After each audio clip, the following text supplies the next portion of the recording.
Jon Anik and KenFlorianPodcast. Jon Anik and Florian. I love them. I can't get enough of them. Let's hear that Boston next. Big jab there from Duffy, and Frank Mir is hurt now. Down goes Duffy, out cold. Frank Mir does it again. Rock'em sock'em robots here. Oh my goodness. Hyperbole. There are a couple of absolutely self-involved bullshit artists. Here are your hosts, Jon Anik.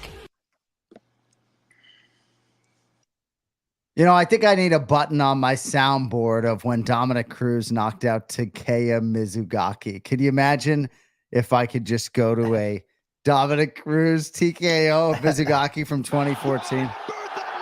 See, Dom, I can go to that like Bilal Muhammad thing right there. Great to have everybody with us. It's episode 486 of the Anik and Florian podcast, Thursday, May 9, 2024. We are live on YouTube. I got my twin bro, Jason Anik, in studio, but let us not bury the lead, because we are joined off the top of the show by the former two-time UFC bantamweight champion, Dominick Cruz. You like that fucking smiley face on his t-shirt, Jay? How about that? I do. Theo, this is Theo Vaughn's line right here. It's a beautiful thing. What's the line called? You don't know, but you're wearing it loud and proud. No, because he's awesome. I got to go to one of his shows, and I don't know if you guys can read it because it's probably backwards. But yeah, oh yeah. Be good to yourself. Yes, that. And yeah. I don't know. There's something about Theo Vaughn that, you know, with his history and how he's open about, you know, substance abuse and stuff, that you can tell he's found the switch to flip. And it's always about making people laugh and, you know, being given. So, you know, why not roll with that? He's got good energy. And he is so damn funny. My cheeks are sore. Like if I go down a Theo Vaughn Instagram rabbit hole, some night I wake up, my cheeks are still fucking sore. Dom, did he do a baby picture of you yet? I don't really ask for that stuff. No. So the great Dominick Cruz is in San Diego, California, USA. There was some wedding of some kind. I saw you next to your brother Derrick in some photo. Yes, I got to go to my cousin's wedding in Tucson, and it was great because my cousin Shanna got married, and I got to see, you know, you get to see the family, you get to give hugs to everybody and stuff. I do want to say one thing though. I want to recognize you guys for 486 episodes. This is why. Do you know how hard it is to show up anywhere 486 times? Well, thanks. Just showing up is difficult. Yeah, KenFlo's not here today. You know what I mean? Kenny's not here. Yeah, he's not fucking here. No disrespect to KenFlo. He shows up all day long. This little tweak job Thursday night. Yes. So, Dom, and I appreciate that acknowledgement. And actually, Daniel Cormier said to me recently, like, what do you guys talk about? Right now, this guy has a million shows, and certainly there are producers that sometimes help generate content. Now, you're not always eating up every bit of UFC content, but just so you know, at UFC 301, when we got to like the 5th DC Chael good guy, bad guy promo, I don't know if this ever crosses your wake, but I said Dominick Cruz is going to pass away before he gets a fucking unlocking victory promo. So I said that on the air. I don't know what I got to do. You know, I'm not going to, I just try to keep doing my job, and maybe it'll work out when it's supposed to work out. Right. It is actually unbelievable how much promotional inventory good guy, bad guy gets relative to unlocking victory. But that's neither here nor there. Dominick Cruz is with us here, and it's great to have you with us. I was curious, and I talked about this when I played in this Patrick Mahomes charity golf tournament a few weeks ago. Justin Gaethje showing up there a couple weeks after UFC 300, and you think about the conversations that Justin has to have with people on the back end of that knockout against Max Holloway. I'm curious for you, having not fought in a while, when you show up to a wedding like this, to what extent do you have to deflect all night and listen to people be like, hey man, when are you fighting? You got to fight, or is it not like that? You know, it does take it's an art to take a loss, like, and turn it into a lesson. And that's what Gaethje's really good at. When you listen to him talk, you know, when you grow up wrestling, you wrestle the same guys up to 6 times in a season for a reason, because there's so many, you know, wins and losses back and forth.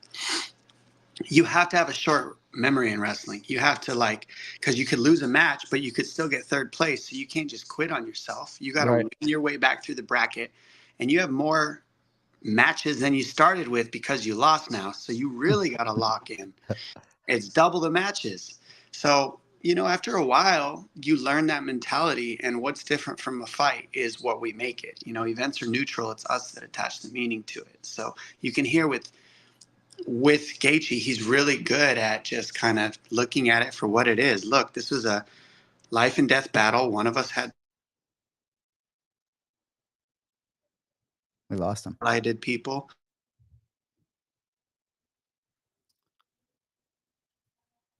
We did lose him there for a minute. And you notice how he deflected. I'm curious if people are badgering him at the wedding. There he is. You're back. Oh, how did I lose you? That's right. I was saying it's not here nor there. You got to learn how to be with it, right? You got to just, because there's nothing you can do. People are going to ask what they're going to ask, and they don't understand. Yeah, like me. I'm going to ask right now. I mean, August 13th, 2022 in my calendar was the last time you made the walk. And for those of us that are fans of yours, and some of us who are privileged to call you a friend, every time I see you, you seem super healthy and ready to go. There were certainly rumblings maybe about Jose Aldo at 301. I think there are plenty of us that would have moved the needle for us tremendously. But so where you at, how you feel, and what can you tell those of us Dominick Cruz fans about what may be next? Well, I guess first, since you brought up Aldo, I'll start with, I saw his words are that they offered him to fight me, but he wanted somebody in the top 5, or he's not in the top 5, right? Is that is Jonathan Martinez in the top 5? No. Okay, so there's that. And then why would you want to be in the top 5 unless you're going to fight for the title? Is he planning on renegotiating his contract for another 6 fights and going for the title? Right. See, that's what we don't know. Yeah. Or do you want to make sure you secure a win to become a free agent off a win instead of a loss when you got to face the likes of me, which is a nightmare? Like, I'm not saying Jonathan Martinez isn't a nightmare, but you know, the way that I saw it is he showed up on the first weigh-in, and then he showed up to the second weigh-in apologizing for showing up to the first weigh-in. And that right there showed me that the man was learning who he was against Jose Aldo before he even got in there. And Jose told him who he was before he got in there. Yeah. And that ain't happening to me. Just that just that instance alone makes it a more difficult fight from my opinion. Yeah. So cool. I get his perspective, and I could understand that because he's right. I'm not in the top 5. But I will say that I'm curious what he does, because I'm happy for him. He gets to be a free agent off of a win. As from fighter to fighter with the career that guy's had, the legend is, like, kudos to you, man. You did the right. That was a power business move. That was intelligent, you know? But don't reword it and say it's because I'm not in the top 5. Like, you faced a guy that wasn't in the top 5 anyways. What's the difference? Yeah. So it sounds like maybe a Jose Aldo fight would be of appeal to you. There are some challenges that you are dealing with. I don't know how much you want to get into, like Eric Del Fierro. Your head coach is in Mexico right now. Is that accurate? Well, yeah, but I'm going to head out there. So, you know, there's ways to deal with all this. But no, I mean, the Jose Aldo thing, I wish nothing but the best for him. I'm glad he, you know, you always want a fighter to keep trying to expand their bag because it's hard to make money in this sport. You got to root for that. So I think he's going to make a killing now that he's not he's not going to renegotiate. Why would he sign for another 6 fights in the UFC? Like, he's not going to do that. He's going to go be a free agent. So I think that's off the table. But for me, I'm here. I signed a new contract. I never retired. Yeah. I stayed in I've never retired. I've never sat out and said, give me a break. Things are hard. I need a second. I just stayed. I stayed having people calling me out. Yep. Stayed working. I've stayed doing the best I can with what I've got. And I'll retire when I'm done, not before. Because, you know, that's part of the responsibility of being in this thing is the pressure. The way I see it is when you retire, it's like, I can just exhale. And even for 3 weeks. Yeah, it's nice. It's like and then you get the reality check that, wow, I didn't really need to exhale at all. I actually am not done at all. And man, I need this. And it's like, well, what was making you leave in the first place?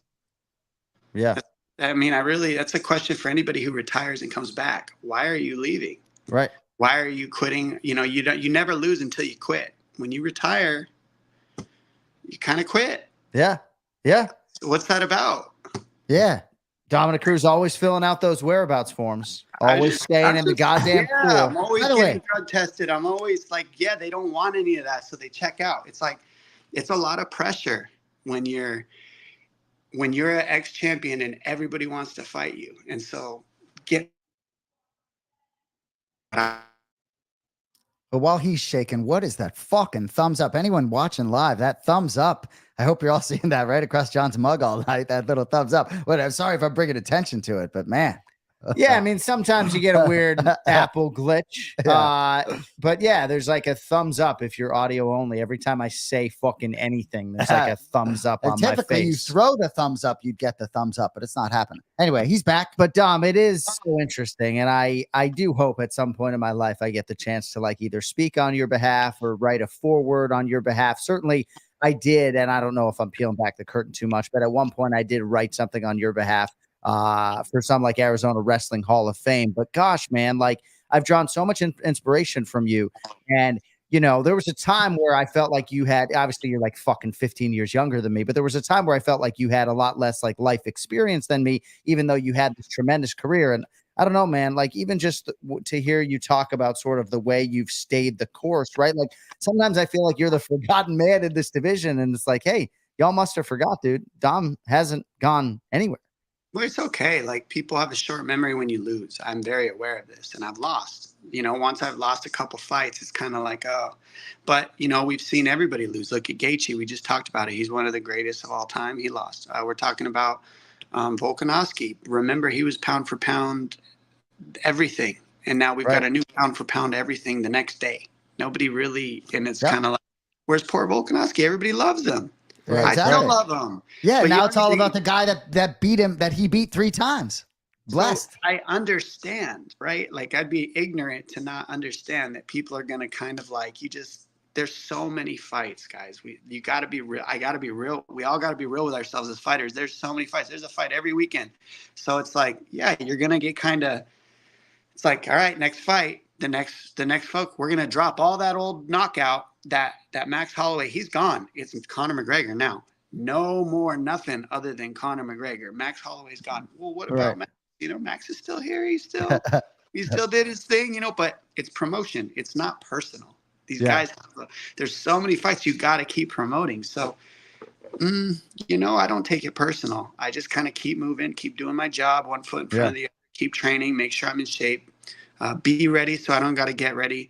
I've had 3 surgeries this year, and so mixing that in to heal the body so that I'm ready for the next one, it'll be great. I've lived this way for a while. Yeah, no, people don't quite. They think, even like the ravenous Dominick Cruz fans think they know, and they don't even know, right? That there are surgeries and just constant physical, mental, emotional self-improvement going on while people aren't paying attention. Dominick Cruz with us here on the Anik and Florian podcast. So KenFlo's doing, I don't know if he's doing one of those like darkness retreats right now, like Aaron Rodgers or Yuri Prochazka, but he was very vague about his whereabouts. One guy who probably wouldn't have liked those whereabouts forms, incidentally, is the host of the show, Florian. You know, Kenny's mysterious though. Yeah, dude. So, he just always is. Would you do something similar, Aaron Rodgers, if you don't know the American football great, and Yuri Prochazka, 90% of our listeners should know him. Would you ever do something like that where you deprive yourself of sunshine and food and all that stuff for 3 or 4 days or whatever it is that they do? Not food. I'm not going to, I'd be open to any possibility, but I definitely want to understand what I'm doing this for. Like, what's the intention? What's the actual clear intention before I begin? Like, what am I looking? Am I going to see Jesus? Like, it might be worth it. Right. You know what I'm saying? Am I going to just freak the fuck out and have a panic attack? Like, I don't know. What am I going to learn if that's what I'm supposed to do? Like, what's the intention here? You know? Yeah. If you give me an intention, maybe I'll go. But just to sit in the dark, what I'm hearing right now, hell no. That doesn't sound right. Right. I need some mind-bending drugs of some kind. I have 2 more questions for you, Dom. One question I oftentimes will pose to fighters in a fighter meeting, and this is a serious question, the finishing note, far less so. Your next fight, whenever that may be, whomever that may be against, a lot of former champions out there, a lot of big fights for you within that bantamweight top 15. But how much of your fighting future beyond that next fight, and ideally it's at least one, but ideally you're fighting in 2024. How much of your fighting future beyond this next fight will be determined by the way you perform in that particular fight that night? Is that everything? Yeah. Yeah, that's a really great question. honestly. Like, I think that's an important question for every fighter to be in, even early in your career. Because if you're early in your career and you ask that question to somebody, what do you think they'd say? Like, what do you mean, man? I'm gonna fucking spin this thing around in 3 months and knock his head off. Give me Patty Pimblett. Yeah, and that's why I surround myself with those guys. And I don't stop surrounding myself with those guys because they get it. There's nowhere else to be if you're going to be this. Yeah. But that, like, and then when you get there, you make the decision. Well, everything that was there is not there after that last fight. So it's either there or it isn't, right? It's there for me, so I'm going. When that stops showing up, and your coaches and because I don't carry yes men with me. I keep real people. Yeah. And if they start telling me, hey, this is behind, and I don't like how you're reacting when you get hit, your chin's not holding up the same. I keep real people around me, and I'm still in there winning, and I'm still in there doing my job when I spar, and I'm still hurting people. And so things are going to work out exactly the way they're supposed to. And the key is just not trying to control it. Somebody in the comments wants me to ask you about a story DC told about wanting to get robbed on the beach in Rio, desiring to get robbed. He's so funny. DC has a way with words, right? Yeah. So I don't want it. The words that I said that he's translating that way are, I wish a motherfucker would. Would. Yeah. Right. Yeah, like go ahead. Like I have nothing to rob. First of all, what are you gonna take? Like you can have my phone. Go for it. I'm hungry. Like I'm going outside. Like I'm drinking a fucking coconut. I'm not gonna sit in the room and be scared. You know, one of the most important questions. Albert Einstein said one of the most important questions a man could be in is the universe friendly or not? So everywhere I go, I'm just going to assume that the universe is friendly. Yeah. Keep my hands up. Keep my head on a swivel. I'm not some dummy. But, come on. Go live life. Have fun. Yeah, the universe is friendly. You got friends every town we show up in. Yeah, it's 50-50, right? Everything in the universe could be friendly, or we could be like, everything's after me. Nobody can be trusted. Yeah. Don't never trust anybody. You'll get hurt. Never show vulnerability. Never love. Like, which are you choosing and for what? Like, it's 50-50. Why would I go the other way? Yeah. Yeah. I do think some of the TV guys, I will say, when we talk about your career, I do think some of the guys that do TV get lost a little bit, right? Oh, Dom's working TV. It's not, if you weren't calling these broadcasts and your name was sitting there in the rankings, I think you'd even hear more. People see your face, you're around. It is a little bit of a different thing. And that's certainly something that's going to continue beyond your fighting career. But you're still absolutely embedded in the sport, even though you don't have a date per se, Well, I think when you get pulled out of the rankings, it makes people think something, but I ask to be removed from the rankings because what you hear is you're holding up. That's what you hear. Right. I'm not holding anybody up because people are going to ask to fight me, whether I'm in the rankings or not. Right. I'm getting asked by top 5 guys because they want to fuck me up. That's just the way it is. Like, are they going to stop wanting to beat me up? No, that's never going to happen. So I'm not worried about fighting somebody at the top. I'm not good enough for Jose Aldo, and that's okay. But there's many guys that believe I am good enough. So it'll happen the way it's supposed to. And I don't want to fuck you up. I mean, there's some of my broadcast partners, I suppose, that I wish I could fuck up, but they'd all fuck you up, which one of them. All right, final question. And thank you, Dominick Cruz, for the extended time. So we've started to play pickleball down here, and I feel like it's something that's not going to be good for my golf career because this takes 20% of the time, right? If you figure a round of golf takes me 4 or 5 hours, this takes an hour or 2. This is also a workout, which I like. But I guess I'm just curious, like, I'm 45 years of age. You are not, Dom. But, like, I do feel like this is an injury waiting to happen much more so than running or strength and conditioning or playing golf. So I'm just curious if in Vegas I say, hey, man, you want to go play pickleball? Like, there's definitely more inherent risk in playing pickleball than you and us going for a run. No? Or golfing. Yeah. Right. Why don't we just golf? No, right. Well, there's the answer to the question. I'm just curious, like, how much pickleball you playing before you retire? Probably not a ton. So here's the other side. I really suck at golf, and it's a really big ordeal. You got to get, it is. Spot, you have clubs. You got to so I get that. Pickleball's easy. Would I play pickleball? Come on, of course. I it's fun. It's Yeah. just a game. You're just Yeah. playing around, right? Right. So no big deal. It's just risk mitigation at the end of the day. That's really all. Yeah, but I mean, again, am I really gonna am I ever really safe? I mean, Right. No. I went to practice this morning, and I sparred 5 rounds yesterday. So it's like, am I safer Am I safer in practice than I am at pickleball? Good point. Yeah. Hell no. It's dangerous everywhere I go, and I do that on purpose. So if pickleball, I'm really gonna worry about blowing something, I just need to stretch. Yeah. No, that's what I said to this motherfucker today. Can I stretch? He's like, do a lap. I'm like, dick fuck. You don't get it. No, I fucking rode a couple laps. I don't like fucking stretching. All right. Hey, it's May 9th. How soon might we see you in the octagon? You can get out of here in 20 seconds. What would be the earliest we could see you in the octagon? It is Thursday, May 9th, 2024. This year I'm mapping it out. I'm looking for the right date. I just had my wisdom teeth pulled out 2 weeks ago. Oh, that's right. My mouth is kind of messy. It's doing good, and I'm healing. That's right. I've seen you eat recently. My goodness, poor guy. Huh? Jesus fuck. But I'm good. I'm alive. I'm healthy, and I'm planning on being back this year. Yeah, and I know that it'll be entertaining.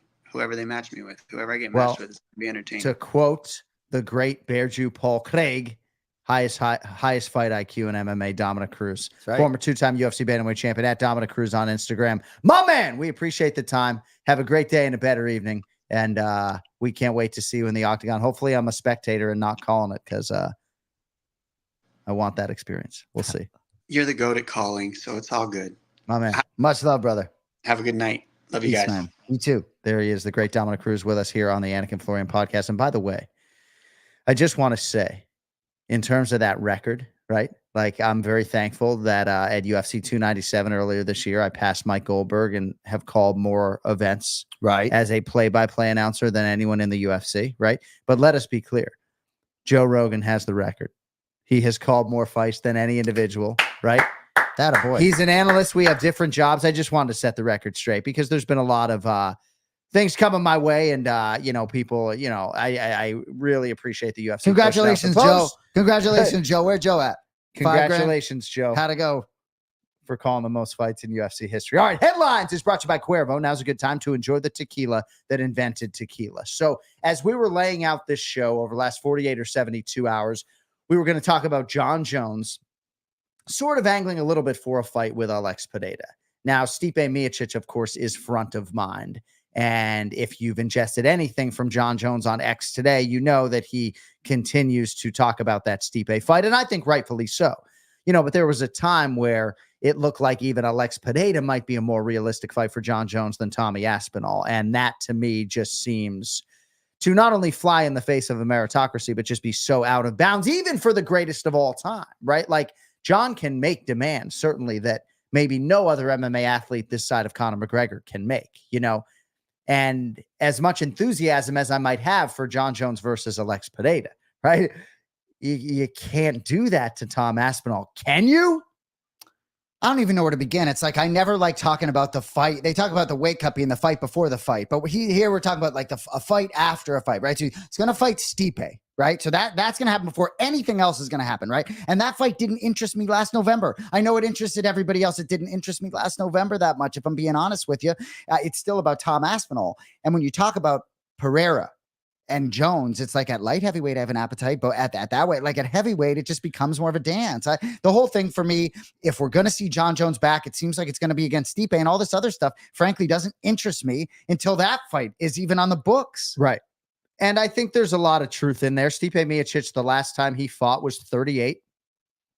He'll be 42 when he and Jon Jones compete. And there are rumblings that maybe it was going to be July, but now it would be November, which would be another full year, dating to when Tom Aspinall beat Sergey Pavlovich to win the UFC's interim heavyweight championship. So I don't know. UFC 304 presumably beckons July 27th in Manchester, England. I know you can't really, disclose too much, but or do you feel like you're going to be there? Or do you feel like Bilal Muhammad's going to be fighting Leon Edwards for the title? Like, what are we doing? Well, Bilal Muhammad said on our show last week, remember the show, that twice he said that he had a date. And even without him saying that, I feel like we all have had a date. I've been pushing out tweets about Manchester, England. It has felt for a long time that Bilal was going to be fighting Leon Edwards for the welterweight championship in Manchester. We don't know anything more at this stage, but it would surprise me if we don't know something soon. And what will continue to surprise me is if there's going to be any other name to fight Leon Edwards other than Bilal Muhammad, it's just not, it's not happening. Right. Bilal Muhammad is going to fight for the next welterweight championship. And I believe that Tom Aspinall, whoever that next opponent is going to be, that just interests me far more than any conversation about John Jones, if I'm being honest. I don't know internally how they feel about Curtis Blades and Ciryl Gane against Tom Aspinall. I think it's probably going to be Ciryl Gane if he is ready, willing, and able, but I do believe that there is a foundation laid for a rematch between Curtis Blades and Tom Aspinall. Either way, I feel pretty convicted in saying we're getting Tom Aspinall, Leon Edwards, UFC 304. They did announce a pretty big flyweight fight, Manel Kape and Mohamed Mokaev, so that probably factors prominently in Alexandre Pantozer's future. And I don't think it's going to be Colby Covington for Ian Gary. I really don't. And certainly you can take both athletes at their word, and maybe one man is lying, and, you know, who knows if the fight was offered, you know, but it is a little bit too bad. You know, there are a lot of directions I think you can go for both Ian Machado Gary and Colby Covington. I'd love to see Colby Covington fight Shavkat Rakhmonov when he's healthy. Seems interesting that Colby is finally invoking the name Bilal Muhammad right now. Interesting wouldn't be the word I would use. Like, what a joke. I mean, right now when he's on the cusp of the title, like exactly. He says maybe that Muhammad guy, like, insane, right? Insane, objectively insane, right? Whether I am a UFC announcer or not, right? And once Bilal is strapped up, do we want some of that Covington smoke? If that's the next, sure. At this stage, yeah, Bilal would take that matchup over several others. Now, a lot of people, Chael Sonnen included, would probably scoff at me for suggesting that the Ian Machado Gary matchup is a challenging one for Colby Covington relative to maybe others in that top 15, and perhaps people wouldn't. But I never was expectant that Colby Covington was going to take that particular fight. I guess there's upside in taking his O, but I didn't necessarily see long-term upside to that. All right. The NBA playoffs are heating up, and so is the action at DraftKings Sportsbook, an official sports betting partner of the NBA, with same-game parlays, live betting, odds boosts, and so much more. Don't miss out as the NBA postseason continues.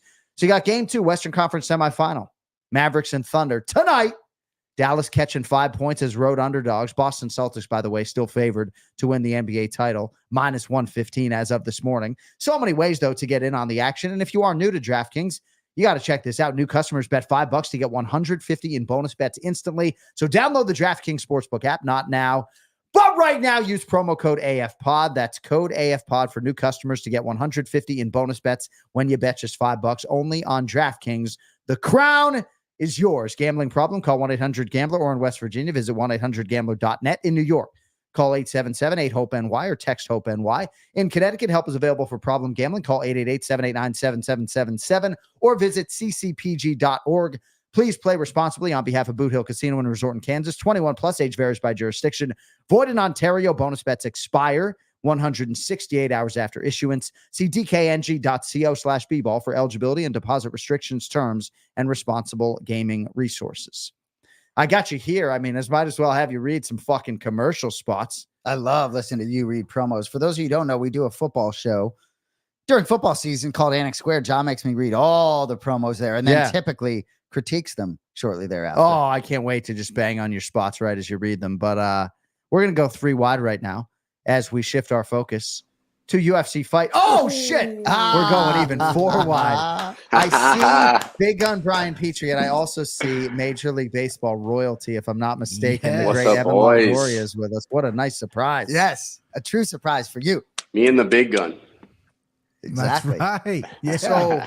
So this is that, like, I'm a little starstruck now. We got Evan Longoria front and center. Is that a Poeton t-shirt? That sure is, baby. So, dude, that's so funny. So my Poeton sticker just arrived today. I'm going to get it. It's right here. I feel bad. I mean, I probably shouldn't do this, right? But, you know, I got my Poeton sticker. Oh, I got to go. You got to go. Shot. There you go. There's the one shot. Woo! Right. There's my new Poeton sticker. So now in fighter meetings. So now when in fighter meetings, when he's staring through me, I can just be like, dude, I have your fucking sticker on my laptop, man. We're cool. Yeah. So, Evan Longoria, what's going on, man? You waiting for a team to call? It's May 9th. We know you still got one half a season at least. No. I wanted to come on to congratulate you, man. You are that dude, bro. The most fights called in UFC history. Fucking king. You're the king, bro. Well, thank you, man. Your support obviously has meant a lot. And obviously the first thing I thought to myself was, man, have I really done 5,600 handwritten fighter cards? I was thinking I need a new system, you know? But it's crazy. Like, I'm just going to get the pre-show meal, and my producer, Zach Candido, was like, hey, did you see my text? And I was like, I don't know what you're talking about. And he's like, yeah, I sent the guy a direct message because I want to make sure it's accurate, you know? So, but yeah, I guess at UFC 297, at least on the play-by-play side, we passed that fucking Mike Goldberg guy. So we got the #1 record. So, hey, man, I haven't won anything, so we'll take it, you know? But thank you, Longo. I appreciate that. Yes, sir. So amazing. I know you and your but what's your friend's name that we just met in Las Vegas? Adam Lance. Adam. Yeah. Adam's been getting a lot of shout outs on the Anik and Florian podcast of late. So when I look at this fight card for St. Louis this weekend, and Brian Petrie, it's great to see your shining face as usual. So, big gun Brian Petrie. So we have 13 fights, and I don't know if I'm looking at this with rose-colored glasses, but I am having Bri break down 8 of them because I think this card is particularly deep. Now, I know you and Adam are going to be watching all 13 of these fucking things. But, I mean, I don't know. To me, Evan, it looks like there's some meat on the bone this weekend. I don't know. Yeah. All right. Hold on. First things first. We need to have BP pronounce Mataush's last name because he absolutely fucking butchered it. He absolutely butchered it. We can do that for you. But we're definitely going to do that. So, Brian. Yeah. I mean, you've been put on the spot here. We have a Brazilian name for you later, but this Mataush is a repeat here on the Anik and Florian podcast, right? He's a Polish fighter, if I'm not mistaken. It looks like Rebecki, right? Like Rebecca, Rebecki. Care to give it a go for the former Major League Baseball All-Star here and everybody else? I want to real quick say the reason Evan's pointing this out is later tonight after this show. Yesterday, Evan and I did a podcast together. We picked the entire card together. And he laughed at me trying to pronounce his name. He also corrected me several times on some names. So Evan's obviously very, very good with the names. So I'm going to go and give this a shot. It's Mataush Rebecki. There's a lot of S's in there.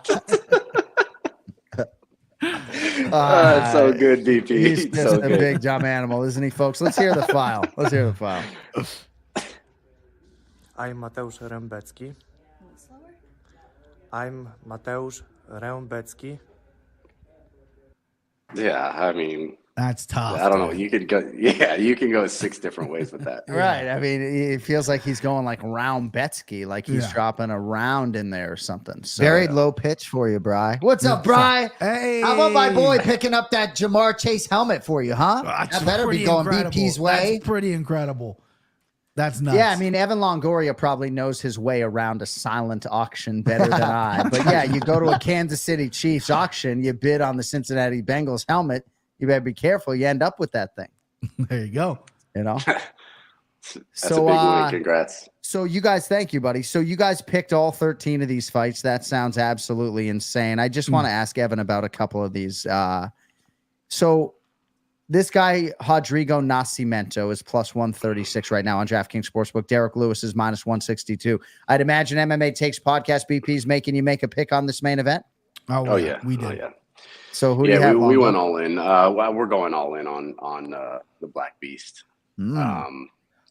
Black Beast first round KO. I think we said load up on first round KO too. I just don't think Nascimento has the pedigree. I don't think he has the experience and Black Beast. We want that Black Beast post fight interview. That's the biggest thing. We want to see what he's gonna say, especially with the St. Louis crowd. It's hot in the summer in St. Louis, but I think unlike in Brazil, they understand how to. I had to learn how to say condição do ar, which is fucking air conditioning in Brazilian Portuguese. Because I'm sitting in the van trying to get to the airport and cutting weight. All right, I got a question for Longoria, and then we're going to let him get out of here. So, Steve Erceg, Alexandre Pantoja. Yeah. I'm still obsessed with this fight. I'm a little bit obsessed with Astro Boy, if I'm being completely truthful. I went back and watched it. I still think there's an argument that Erceg took rounds 2, 3, and 4. All right. Yeah. What'd you make of the fight in long term? I mean, how good do you think Erceg actually can be? Yeah, I thought it was if I'm being honest, one of the very few entertaining fights, like truly entertaining fights on the whole card. I thought it kind of lived up to its billing. But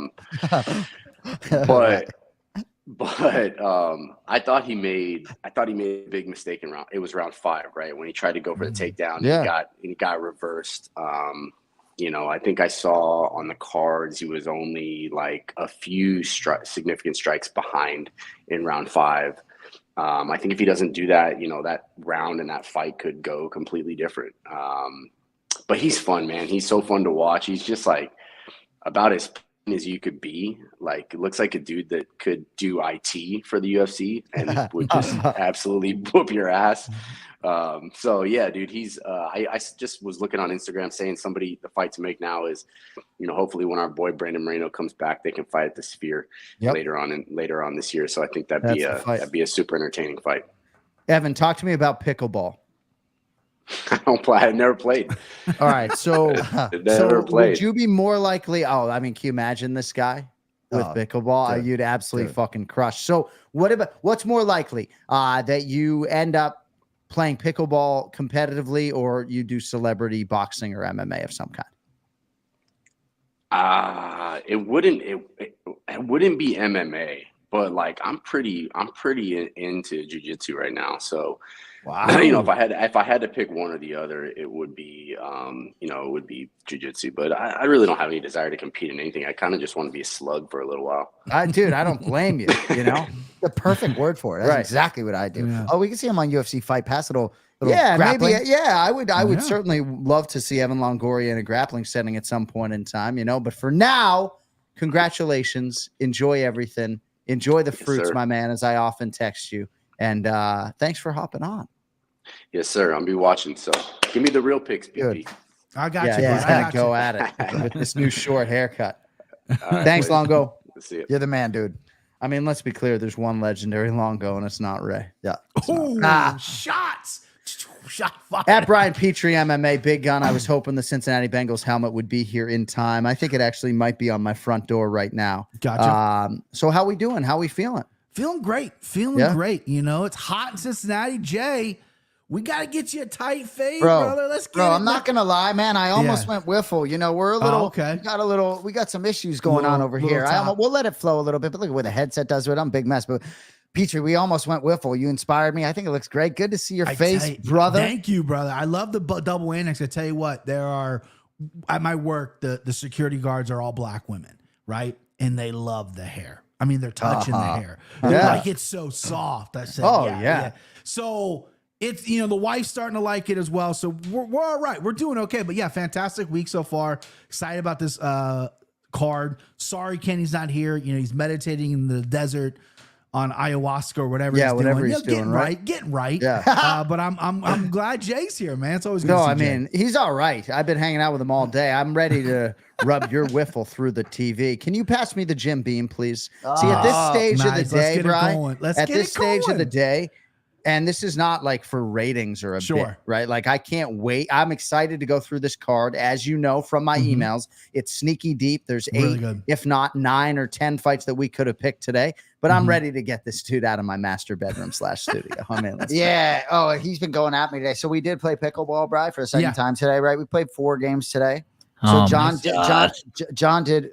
Cody, I'm sorry. I know Cody. Yeah, well, we're 45, right? And you got Danny Rubenstein playing pickleball, Joe Benavides, so I've been watching some of these fights with Megan O'Leary's husband playing pickleball. So we figured we'd give it a shot, right? Say it's a combination of tennis and ping pong. Sign me up. So this guy, John lettered in tennis in high school. So he dusted me pretty good. But so he wins the first 3 games. And then I won the 4th game. I was down 10-8, came back and won at 12-10. And then we got a little racket chuck. You got a little anger. A little racket chuck. He's more competitive. See, I've been losing to him my whole life. I'm used to it. I don't mind. I'll play second fiddle all day. But I win one game. This motherfucker, get the fuck out of here. All right, Petrie's time is valuable, as is everyone else's out there. But here's the rub, talk about pickleball? Right? I beat him the first 3 games. I'm up 10-8 in the 4th, and I started to think about my social media video to haze him. Sure. It was game point, and I was just going to stick a camera in his face and be like, you just got swept, you fucking zero. And no sooner do I start thinking about the social media video, this guy comes back, beats me 12-10. All right. We have one more pronunciation file I just want to play for you, and then we're going to get to the pit. So The picks, I should say. Derrick Lewis's opponent. Yeah. I mean, we had to see you try to take a swing and a potential miss here at Rodrigo Nascimento. So I could even say it on the front end. Yeah. The viewers want to hear you say it. Rodrigo, the Brazilian, first UFC main event this weekend, Bri. How do you pronounce his name? So I did a lot of tape study on him, and that R confuses me because I want to say Rodrigo, but it's Rodrigo Nascimento. And I put a little Japanese in there. I didn't even mean to do that. I love it. I love it. Got rid of that D. Rodrigo. I love it. Hey, Cody, I know we're live, but if you want to bang that file, we'll fucking take it. Rodrigo Yugber Nascimento. Rodrigo Yugber Nascimento. Yeah. Circle gets the square. Sounds like he drops that O at times, but it is what it is. All right. We're going to rip through these fights, gentlemen. First for us, the 5th prelim of the night. Feels like this could be on the main card. Divisionally relevant, Bri, at strawweight. 11th ranked Tabitha Ricci, -135. Tisha Pennington, +114. The Fall River, Massachusetts-born Tisha Torres, heretofore, will be Tisha Pennington in the UFC. And she returns here, Bri, from a 2+ year layoff to face Tabitha Ricci. Your thoughts? They're like carbon copies of each other. They're built the same. They kind of resemble each other a little bit. But Tisha Torres, the tiny tornado, Tisha Pennington, excuse me, she's got that mom strike now coming off the mama. She should be winning 4 in a row. I think she got robbed in the Dern fight. She outstruck Dern, didn't get taken down once. Not really sure what the judges saw there. And I love her momentum before she took the break for the kid because she was a losing close decision. She's durable. She's got cardio, good takedown defense. But the cards weren't coming up for her. And then she flipped it. She started being aggressive. She landed 144 strikes. Her last win. This is a girl that had speed and power and has been around forever. She's 34 years old. In my opinion, she's in her prime for this female division. Tabitha Ricci has looked all the rage so far, looked very good, but she wants to get the fight to the ground. I don't think she's going to do that. She's with Callum Walsh. She's in LA. They're boxing. Her last time out, her boxing didn't look super clean to me. I like Tisha Torres. I like the over. Excuse me, Tisha Pennington. Don't mean to disrespect her. I like Tisha Pennington, the new mom to get it done, and at dog money, give it to me. Oh, no disrespect. Old habits die hard. Yeah, it's old habit. So, yeah, that split decision loss to Mackenzie Dern for Torres Pennington her last time out easily could have gone her way. I do have some numbers on Tisha. And by the way, I have all of Kenny's picks, so I will be announcing all of Kenny's picks as well as his bets in Place Your Bets at the end of the program. So 19 pro fights for Torres Pennington, if I can hyphenate her last name. You know what? I'm going to fucking hyphenate her last name right now. I had a shot at Jim Beam. I'm going to fucking do it. I'm going to fucking throw a hyphen out there. Tisha Torres Pennington. I just did it. 17 of those 19 pro fights have been decisions. She's never been finished. She's faced 4 former UFC strawweight champions.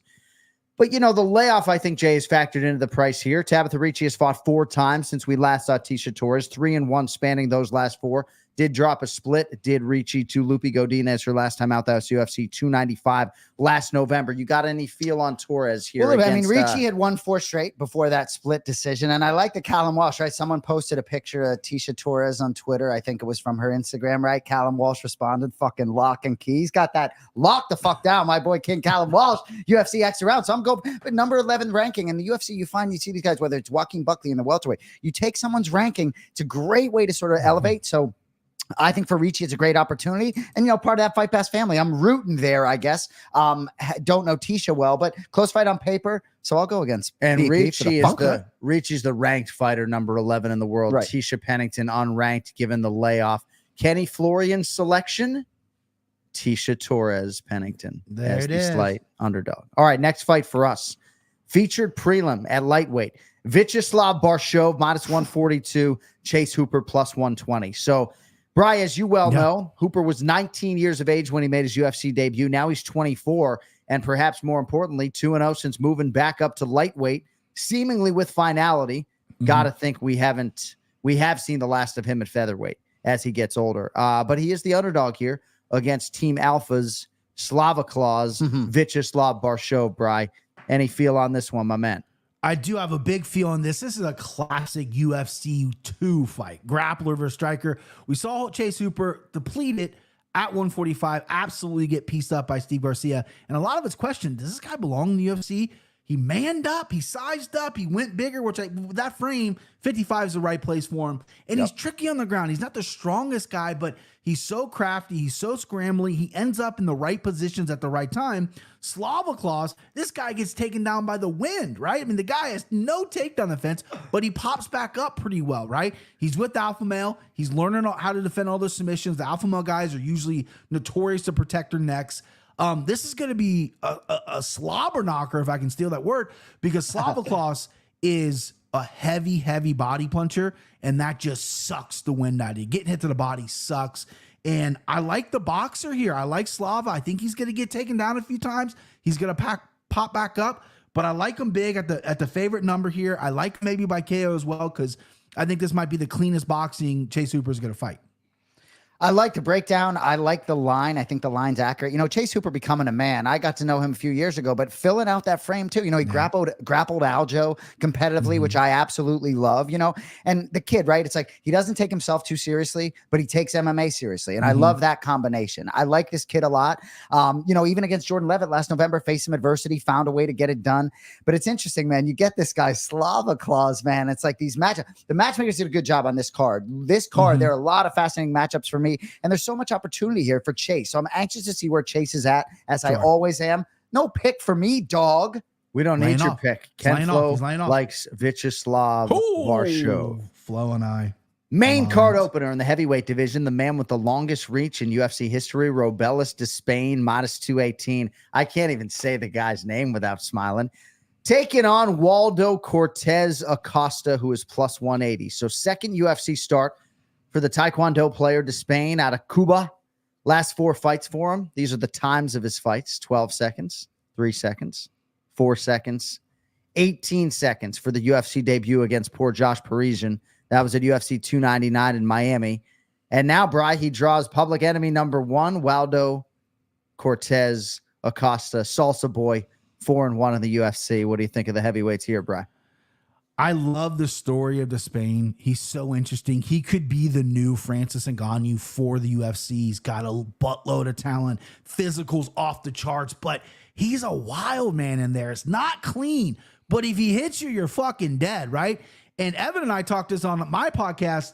Acosta, Salsa Boy got a little too saucy for the legend, in my opinion, with Andrei Arlovski. You're barely winning the fight, bro, and you're dancing on him, you're mocking him. I don't really love that stuff. So as much as there is a spot in the future, the fade to Spain, I don't think this is it. Acosta is a stand-up guy. He has a left hand. Other than that, I think Despain's going to blitz him. Round 1 KO is definitely live. And any KO prop is available as well. If this goes to the cards, I don't know what I'll do. I can't shave my head. I already did. I'll do something. No way this goes to the judges. Give me Despain. I wish the number was a little lower, but yeah, give me the Cuban. You know, Despain's first fight, UFC 299 in Miami, we were doing work for Extra Round. So that was the one fight all night where I was broadcasting and didn't actually see the fight. And watching it back today, you talk about him being a wild man. It's like he fell down against Parisian, and that's what sort of and then Parisian get a little excited coming at him, and then it was just lights out. I think it's a very interesting point you bring up, Ngannou, that comparison. That's fascinating for me. But, you know, it's a bunch of schlubs for this guy, Waldo Cortez Acosta. Hasn't faced anyone. So to me, against this guy, I wish him all the best of luck, man. I think and I see value in Despain at -218. Okay, nice. I know we have a lot of young viewers, but I mean, fuck if your hair doesn't look like Kramer from Seinfeld now. We got the headset. You got a hat? You showered today? Yeah. All right. He showered, Cody. He showered. I did. I mean, I don't know what you're looking for. No, I'm looking to move on down the main card to the featherweight division. St. Louis's own Sean Woodson, -218, taking on Alex Caceres, who is +180. How about this Sean Woodson, Bri? You know? Right, dude? I mean, he might be a rail, makes the weight every time for the most part. Coming off an impressive win over Charles Air Jourdain at UFC 297 in January.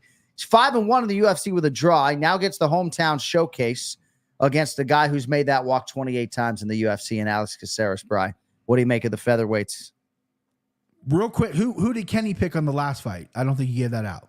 The heavyweight. Robelis Despain. All right, just for my records. No, thank you for that. Yeah, absolutely. Sean Woodson is, I mean, every time I see him, I don't know how he walks on those legs, but he does. He's a sniper. That's his nickname. His head is huge. The only time he struggled in the UFC was against Luis Saldana, who is kind of similar to Caceres. You know, Caceres fights similar, but Caceres, he's got a lot of miles on him, MMA miles. He's not an old guy, but he's got a lot of MMA miles on him. I'm not really sure what he's going to do here because Sean Woodson has shored up his takedown offense. His offensive takedowns are very good as well. He's heavy on top. You can't take him down. DC says it all the time. It's like taking down a table. And I think he's the better striker. I think he's the longer, more powerful guy. I don't think a finish is coming because Caceres, you know, he's a dog in there. You know, he doesn't get finished hardly ever. But I like Woodson by decision. I think 30-27. I think you can play the point spread on DK, which I love playing on Sean Woodson. I'm very confident in Sean Woodson here. And the number doesn't scare me. You know, doesn't scare me one bit. KenFlo is also on the favorite Sean Woodson, minus 218 right now on DraftKings Sportsbook. Alex Caceres, remarkable career. 30th UFC appearance this weekend, 16-12 with a no contest in the UFC, and he's winning, right? He's won 7-9. Last one, though, was a loss against Giga Chikadze in August of 2023. I like the matchup. Do you have anything to add on Sean Woodson and Alex Caceres? You say it as if this guy's got fucking nothing. Well, you bring up the matchmaking. And to me, what's interesting is these guys individually don't always excite me when they're on a card, but against one another, it is exciting. Sean Woodson, I think 3 of those 5 straight wins, split decisions, but all dubs for him. And, you know, he was impressive to me against Bazooka in Bazooka's debut, like really impressive. So canceling out anything Dennis tried to do. So I think it's interesting, man. I lean Woodson. I think the line is right. Again. Yeah. I'm going to tell Sean you're not necessarily a fan of his fighting style when I see him. Not true. Well, I mean, even before, there was one fight recently where you watched some tape on him prior to the fight. Right. And had you been able to wager on it gave you great confidence. Yeah. All right. I'll tell Sean. All right. Next up at lightweight. Will this be the coming out party, Bri, for Poland's Mateusz Raumbecki, minus 395, taking on Fortis MMA's Diego Ferreira, who's plus 310. Raumbecki 3-0 in the UFC. He's 19-1 overall, 16 straight wins. The winning streak dates back to 2014. But irreflective, I think, of the betting line, Bri, which is pronounced and perhaps prohibitive. Toughest UFC or probably MMA test overall for Mateusz. So what do you make of him here against Carlos Diego Ferreira? So no offense to Ferreira, because I'm probably not going to talk about him a lot in this breakdown. He's coming off a win over Michael Johnson's fight. He was losing. Classic MJ, winning the fight, and he gets caught, right? Yep. He's 39 years old, though. And Raumbecki, if I'm saying that night, I'm not. Good enough. But good enough. This fucking guy's an animal. I don't get too excited about a lot of these Eastern European guys coming over because a lot of their records are like, you know, whatever. But his record's solid. His game is solid. He can take your fucking neck. He can take your arm. He can pound you out. He doesn't get tired. He's strong as shit. I know Diego is great on the ground. He has a good jiu-jitsu game. But anyway, I like Raumbecki here. Big. I mean, listen, you load up. I know it's a chunky number. Throw him in a parlay. Don't forget, just throw in a parlay and don't remember. Just cash the money at the end. I like this guy big here. I mean, he's a stud. That's Canada. Nailed it. On the other side, Diego Ferreira, 9-5 in the UFC. Really good fighter. He's missed weight a couple times, but he's only lost to high-level competition. 5 losses in the UFC. Beneil Dariush, Dustin Poirier, Dariush again, Gregor Gillespie, and Mateusz Gamrot. So, high-level fighter. I'm interested to see how it goes for Mateusz Raumbecki. Anything from you, kid? Not much. I mean, I was going to say Ferreira not going to be too worried making that walk. Certainly face some killers, but you just feel like certain matchups, hate to say gatekeeper, but certainly seems that this one's set up for Mateusz. Yeah. Just be tough. Be tough, but we'll see. Minus 395 for Mateusz Raumbecki right now on DraftKings Sportsbook. All right, that brings us to a featured bout in the light heavyweight division. Carlos Ulberg, minus 265, taking on 11th ranked Alonzo Menafield, who is plus 215. So, Bri, it's interesting when you hearken back. I should choose a different verb. When you think back to Carlos Ulberg's UFC debut against Kennedy and Nzechukwu, and it seemed like all wasn't lost, but like, man, this is an appreciable setback. Distanced himself from that with 5 straight wins, and now he has his sights set on that number 11 ranking currently occupied by Alonzo Menafield. What do you make of the light heavyweights here, Brian Petrie?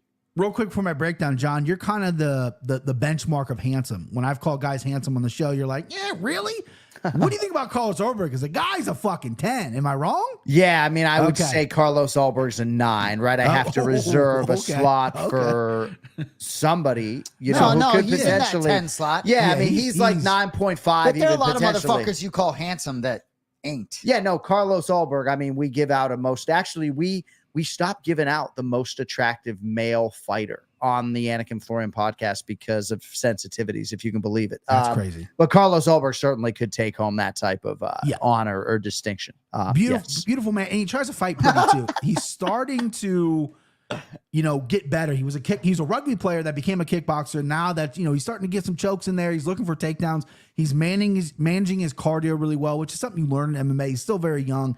But man, Zoe Menafield, this motherfucker with the chest, with the Pat Barry corner only, or he used to be, right? Like his mental has gotten so much better. His cardio has improved.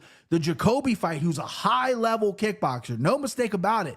Jacoby outlanded him, but Zoe had that power, hurt him in every round, dropped him. That made the difference in the fight. And I see that happening here. Carlos Ulberg has the better striking, in my opinion, cleaner, I should say. And then he's longer and he's faster and good footwork coming from the city kickboxing. But the power, man. I mean, Menafield's going to struggle with guys who are going to take him down and grind him out, which is easier said than done. I think he's going to clip Ulberg here. And you're giving me a great plus number, 2-1. Yeah, give me Zoe Menafield. Nicely done, Bri. Excuse me. No, go ahead. Go ahead, please. No, please. Well, no, I was just going to say KenFlo is picking Carlos Ulberg. Sorry. KenFlo on the favorite. No, that physical matchup scares me like you with Alonzo Menafield, that physical matchup for Ulberg. But I like, when you win 5 straight in the UFC, this is what you need if you're Carlos Ulberg to see if you're really going to take it somewhere. So I think that's a great point. Menafield was 7-0 when he made his UFC debut off the Contender Series in 2019. And when you look at the ledger, 8 UFC wins against just 3 losses. You mentioned the unbeaten streak is 5. It's a sneaky big fight on a sneaky big card. We'll see who takes it, Carlos Ulberg and Alonzo Menafield. And with that, we get to the co-main event. The 314's favorite fighting son, New Mansa, Joaquin Buckley, minus 130, taking on Nursultan Ruzaboyev, who is plus 110. So both of these guys making a quick turn for Buckley after knocking out Vicente Luque March 30th. And he competes at home here, Bri. If you've been ingesting any of the social media content with much fanfare, he's now number 11 in the world, so he has as much professional momentum as he's ever had, really, with respect to his knockout of Impa Kasanganay and getting the St. Louis showcase, try to show me something in the show me state. How fucking bad is that? Nice. What do you think of Joaquin Buckley, Bri, this weekend? I love this fight. No disrespect to the main event. This should be the main event because of Buckley's hometown status, the division they're in. Nursultan, 6'5", debuted at 85, 2 wins at 85. Now he's a 70. Got to watch that weight. I mean, that's a big boy with a lot of power. I know he's made the weight before, but never in the UFC. So this fight is interesting to me because I figured Buckley would open as the underdog. He didn't. The line is moving a lot in Ruzaboyev's favor. Buckley has all the gifts, right? Powerful. Cardio's now ironed out. He's in the right weight class. 185 is a little too much for him. 170, he's undefeated. He looks great. Speed, power, everything. Confidence. I love what he did at the press conference. He last question, Dana, put me on the St. Louis card. I love the promotion. I love everything about Buckley, right? Problem is, and this is the big problem, is Ruzaboyev is a handful in round 1. Right, his last 11 fights haven't gone down round 1. The guy is a killer. He's good everywhere. Buckley needs to extend this fight to win, but he's been knocked out a few times. My guy Chris Kurse got him. Kevin Holland got him. Alessio Gichicchio got him, which is an ugly loss. I know. I know those are 85, and this is 70, but the chin worries me, especially with a 6'5" sniper powerhouse who can also take you to the ground and take your fucking neck home. So I like Ruzaboyev here as the underdog money. I hate going against the St. Lunatic's own Joaquin Buckley, but I mean, dog money on Ruzaboyev, give it to me. After round 1, though, this is a great head spot. After round 1, maybe run for the hills, go Buckley. He's got the cardio. He's working with Craig Jones down in Houston, down in Texas. The guy's got an overall skill. So, but I like Ruzaboyev by KO. Feel bad, KenFlo, missing his guy. Who's your Boyev? Nursultan Ruzaboyev right now, plus 110 on DraftKings Sportsbook.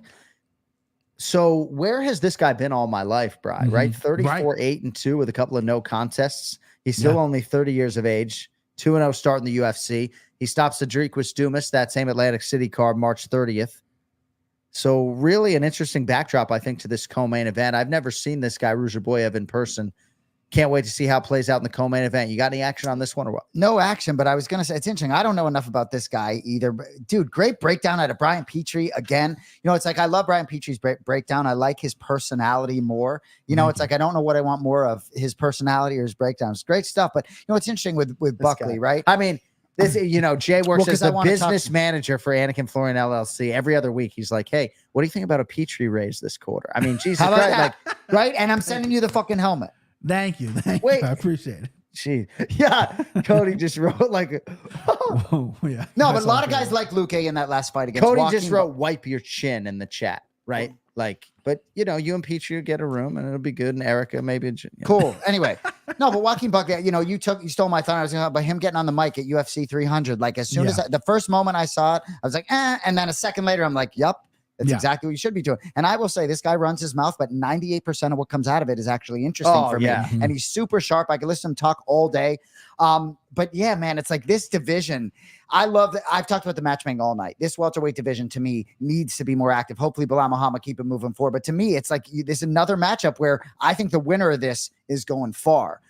Real tough on both sides. I don't know about Ruz. I don't know enough about Ruzaboya, but I think Joaquin Buckley, be careful. I hope he'd hear what you said about get your way into round two. I wonder sometimes if these fighters, how much they listen to handicappers, because a lot of these handicappers have really good instincts for game plans for these guys. I think that's great stuff. KenFlo is on Nursultan Ruzaboyev in the co-main event. And don't forget, in about a minute, I'll get you all of KenFlo's bets. Nice. For UFC Fight Night. Lewis versus Nascimento as we get to the main event in the heavyweight division. Right now, Derrick Lewis minus 162. Rodrigo Nascimento plus 136. I'll set it up for you guys a little bit. As you know, the Black Beast is only the most decorated knockout artist in UFC history. 18-10 in the octagon. 11 times Derrick Lewis has competed in the last fight of the night, either a championship fight or a main event. He is now 39, Bri. Not sure how much that number matters necessarily this weekend. The Brazilian, obviously the lesser known quantity, 4-1 with a no contest in the UFC. Last 3 wins all by decision. Huge step up here. What are your thoughts on the main event, Brian Petrie? Go ahead. Yeah, 39 at heavyweight's like 24. That's why I still got a shot. Yeah. I still got a shot. Dude, you're alive. Just kidding. Listen, Derrick Lewis, I can never get him right. This guy, is Derrick Lewis going to show up with some fucking abs? Right? Because then that's interesting, right? This never happens to me. I completely forgot his last fight against Almeida. It was so unforgettable. And I apologize to both fighters. I respect them, but that was so unforgettable. I remember the knee on De Lima. I don't remember the Almeida fight that he just got laid on for 5 rounds. Didn't do much. Almeida didn't do much either. But that told me that Nascimento, if he wants to get the fight to the ground, it's not going to be as easy as people think. I know he's a bigger guy than Almeida. He's going to put that belly on him. He's going to weigh on him, kind of Roy Nelson style, a little more weight. But this gets play on the feet, and you play on the feet, you get slept by Derrick Lewis. It just happens. I know Derrick Lewis doesn't have the best chin. He's also been knocked out a few times, but Nascimento's a little shaky to me. I don't think he's ready for the spot yet. I don't think he's ready for Derrick Lewis, 39 or 49. Derrick Lewis is going to have that power. He's going to knock people out. I like Derrick Lewis, even though I'm always wrong. So the people that are listening to me probably hop on the Nascimento side because I can't get this guy right. Jay, Derrick Lewis minus 162. Rodrigo Nascimento plus 136. So Derrick Lewis, lost 4 of 5, 5 of 7, you know. To me, it's like he's making plenty of money to make that walk. You can be sure. Like main event 2024, still Derrick Lewis. We talk about Joaquin Buckley being the main event. We won a 5-round, but Derrick Lewis still can billboard a fucking event. To me, the guy's facing he's 1 loss. It was to Chris Daukaus, with respect. Like he lost to Chris Daukaus. You're going to beat Derrick Lewis. 11-1-1 as a pro, but it's like it just haven't beat Dontel Mays twice. It's just not much on the resume there. So I guess I lean Derrick Lewis. To me, with a card that I think is sneaky deep, this main event doesn't move me too much. Fair. Full name with nickname, Rodrigo Zecolmeia Nascimento Ferreira. What? I just got one for Petrie, my boy Charles Johnson, who didn't appear in the picks tonight against Jake Hadley. Energy plus 120. St. Louis boy. You like him? No, he likes White Kong. He looks just like White Kong when he shakes his head. I like Jake Hadley in that fight, even though Charles Johnson, again, a guy I've lost a lot of money on. He can easily win that fight. He's very skilled, but sometimes I feel like he loses focus in there, and I think Hadley's the real deal. All right, let us quickly update the standings from UFC 301, Pantoja versus Ursag as we get to place your bets. Brought to you by JonAnik.com, where you can get 20% off your entire order with promo code UFC 301. Also, promo code One More Sleep. That is JonAnik.com, presenting sponsor for Place Your Bets. All right, so Petrie was down about $732 going into UFC 301. You were at plus 357.75 for the year. No, I wasn't. Oh, huh? You can go now, or you can stay. No, you can stay for the end of the show, or you can go now. My instinct is to interrupt you. All right.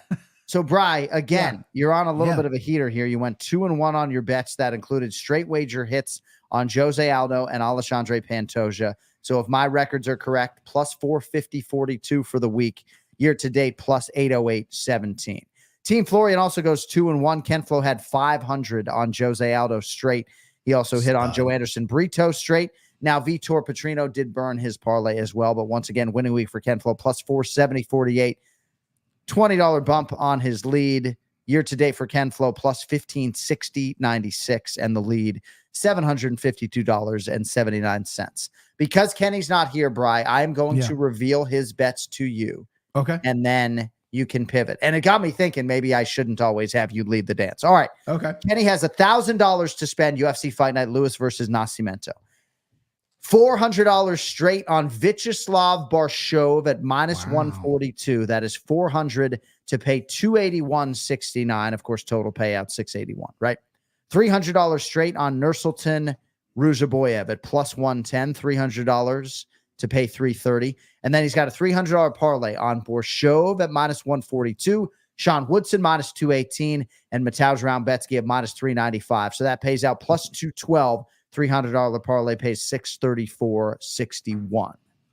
And that means, Brian Petrie, your mic is hot. You got $1,000. What are we doing? So I get DMs all the time. Parlay. I'm a straight wager guy. I'm getting burned on the parlays, laying off them, spreading the money around. Ruzaboyev plus 110, $300. Give me Zoe Menefiel plus 215 for $100. Zoe for 100. Yep. Give me Tisha Pennington plus 114 for $100. Okay. Give me Sean Woodson minus 218 for $300. And I'm facing my fears. I never get them right, but you got to be uncomfortable to be comfortable in this game. Lewis by KO, minus 135 on DraftKings currently. Give me $200 on that. All right, nice way to close it out with the proposition. Derrick Lewis by knockout right now, minus 135 on DraftKings Sportsbook. At Brian Petrie MMA. For all of your mixed martial arts, comedy, handicapping needs, our chief handicapper, Brian Petrie, here on the Anik and Florian podcast. Hey, thanks for surprising me with Longo. Thanks for the extended time, and we'll talk to you real soon, my man. Yeah, real quick, I hate plugging my stuff because I'm on the greatest podcast in the world, but Evan Longoria and I, we text all the time. He came on the show last night. I'm going to post it after this one. He's a sharp. He was great. He was natural. It's a really fun podcast we did. So we picked the entire card just like we kind of did here. So go check that out at MMA Takes Podcast YouTube. Boom. MMA Takes Podcast YouTube. Evan Longoria, Brian Petrie. Thank you, buddy. Keep that hair short. We'll talk to you next week. Absolutely. I'll see you, boys. There he is, brother. Brian Petrie with us here on the Anik and Florian podcast. We thank BP. We thank our executive producer, Cody Merrow. Am I allowed to say Cody? No, I can't say that. But Cody's had a busy week and a challenging week. So studio worked today. Much love, Cody. Studio got through. We have some new bells and whistles here. Thanks to the consensus greatest bantamweight of all time, the former two-time champ Dominick Cruz, for joining us. We'll see if KenFlo comes out of that dark hole. He'll be back next week. You can go to jonanik.com, KennyFlorianMartialArts.com, and we'll see how it goes this weekend in the STL in the 314. Ludacris has hose with different area codes. Do you have anything to say before we get on out of here? I don't. Appreciate the opportunity. Ludacris is the man. When he came out, I think at Usher's halftime show, I was like, this is it.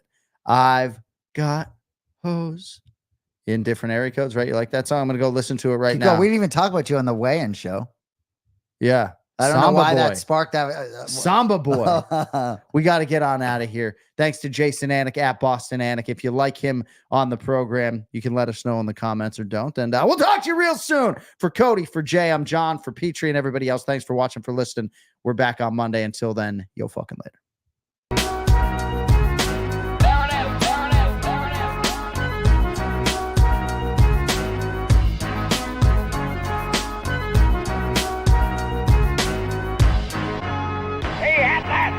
From about 11 DC.